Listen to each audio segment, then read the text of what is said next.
Hello friends, ஈஸியாக எப்படி PRAN தொக்கு பண்ணலான்னு பார்க்கலாம். கடாயில் கொஞ்சம் எண்ணெய் ஊற்றிட்டு கடுகு,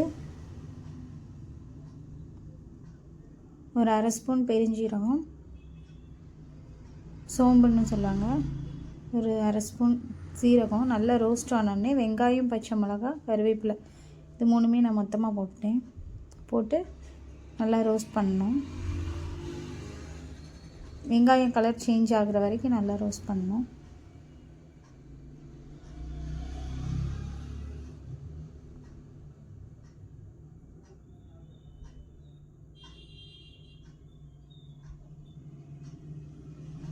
வெங்காயம் நல்லா கலர் சேஞ்ச் ஆயிடுச்சு.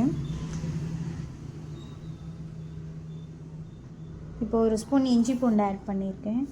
அதையும் நல்லா மிக்ஸ் பண்ணிவிட்டு ஒரு தக்காளி குட்டி குட்டியாக கட் பண்ணி வச்சுருக்கேன், அதையும் ஆட் பண்ணணும்.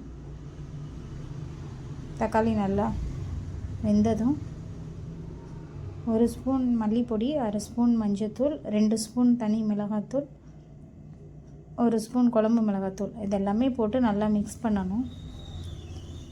மசாலா பச்சை வாசனை போனோடனே நான் ப்ரான் ஆல்ரெடி மஞ்சள் போட்டு நல்லா கழுவி வச்சுருக்கேன், அதையும் அதில் போட்டு நல்லா மிக்ஸ் பண்ணணும்.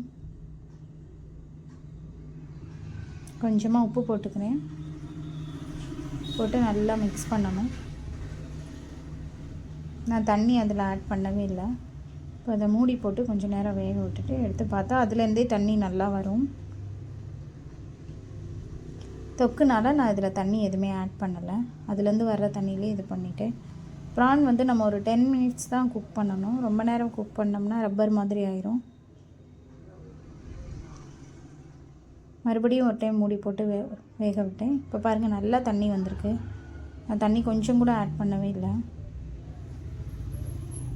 அவ்வளோதான், ப்ரான் நல்லா வெந்துருச்சு. ஒரு ஸ்பூன் பெப்பர் பொடியை ஆட் பண்ணி லாஸ்ட்டாக ஆஃப் பண்ணிட்டேன். அதுவும் கொஞ்சம் நல்லா மிக்ஸ் பண்ணிவிட்டு அப்படியே ஆஃப் பண்ணிட்டேன். அவ்வளோதாங்க, சூப்பராக ப்ரான் தொக்கு ரெடி ஆயிடுச்சு. ரொம்ப ஈஸியாகவும் செஞ்சிடலாம். நீங்களும் இதே மாதிரி ட்ரை பண்ணி பாருங்கள் உங்கள் வீட்டில்.